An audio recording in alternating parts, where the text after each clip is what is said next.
विधान परिषदेच्या उमेदवारीसाठी अवघे काही तास उरलेले असताना आता राज्यामध्ये राजकीय घडामोडींना वेग आलाय।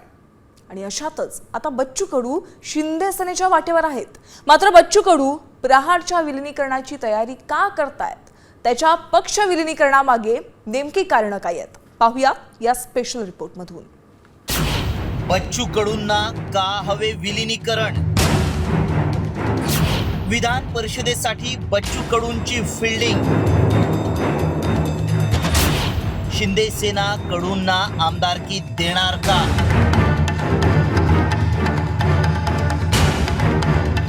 विधान परिषदेसाठी सर्वच पक्षात इच्छुकांची गर्दी पाहायला मिळत असताना प्रहारच्या बच्चू कडूंना शिंदे सेनेनं विधान परिषदेची ऑफर दिल्याची चर्चा आहे। मात्र या ऑफरसाठी अटी आणि शर्ती लागू आहेत आणि ही अट आहे प्रहार पक्षाच्या विलीनीकरणाची। मात्र आता बच्चू कडूंनीही शिंदेंचा पाईक असल्याचं सांगत प्रहारच्या विलीनीकरणाबाबत अनुकूल भूमिका घेतली आहे। फॉर्म भरण्याच्या तयारीने आलात का मुंबईला?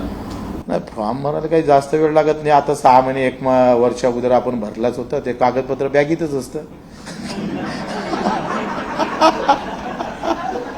आम्ही शिंदे साहेबांना आम्हाला विधान परिषद गेलं, आम्ही त्यांचे पाईक म्हणून राहू, मेहनतीनं काम करू, प्रामाणिकपणे लढू। शिवसेना किती वाढवायची आहे तोही प्रयत्न करू, तो विषय नाही आहे।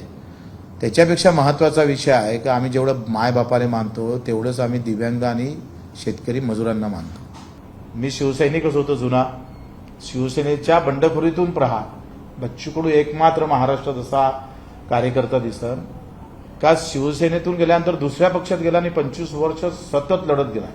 कुठल्याही पक्षाचा पाठिंबा नाही, कुठल्याही पक्षाचा नाही। शिवसेना मोठं होण्यासाठी तुमचा फायदा निश्चित होईल शिवसेनेला। माझं म्हणणं आहे, झाला तर काय हरकत आहे, आपल्या या मातीतली संघटना आहे, सेना आहे। शिंदे सेनेसोबत अद्याप चर्चा न झाल्याचं जरी कडू सांगत असले तरी आठवड्याभरापूर्वी या संदर्भात एकनाथ शिंदे आणि बच्चू कडूंमध्ये भेट झाल्याचीही चर्चा आहे।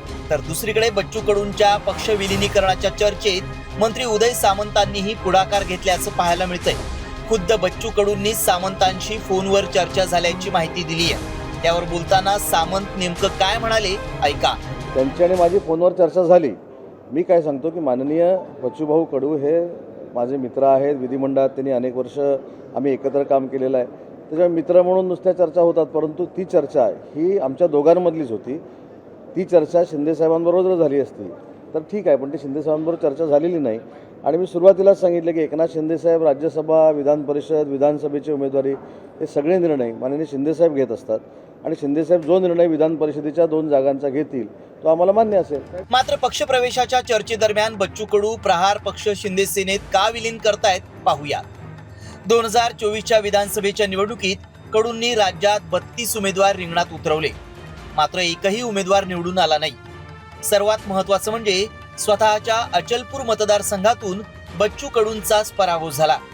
त्यामुळे पक्षाची ताकद कमी होत असताना सत्तेतील पक्षासोबत जाण्याचा कार्यकर्त्यांनी कडूंकडे आग्रह धरलाय। सत्तेशिवाय शेतकरी आणि दिव्यांगांचे प्रश्न सोडवणं कठीण झाल्यानं कडूंनी विलीनीकरणाचा घाट घातल्याचं बोललं जातंय। मात्र विलीनीकरणाच्या बदल्यात आमदारकीसह मंत्रिपद घेण्याचा आग्रह कार्यकर्त्यांनी धरलाय। बच्चू कडू हे मूळचे शिवसैनिक असल्यामुळं शिंदे सेनेसोबत जुळून घेणं त्यांना कठीण जाणार नाही। तसंच पक्ष विलीनीकरणानंतर अमरावती जिल्ह्यात बच्चू कडूंना आपली वैयक्तिक ताकद वाढवणंही सहज शक्य होणार आहे। सद्यस्थितीत प्रहारचे 1 लाख सक्रिय सदस्य आणि 6 लाख दिव्यांग बांधवांचं जाळं अस्तित्वात आहे। त्यामुळे शिंदे सेना कडूंना विधान परिषदेवर पाठवणार का? प्रहारमध्ये सब कुछ बच्चू कडू असल्यामुळं दुसऱ्या पक्षात गेल्यानंतर आदेश पाळणं कडूंना जमणार का? असे अनेक प्रश्न या निमित्तानं उपस्थित होत आहेत। वैदेही काणेकर, साम टीव्ही न्यूज, मुंबई।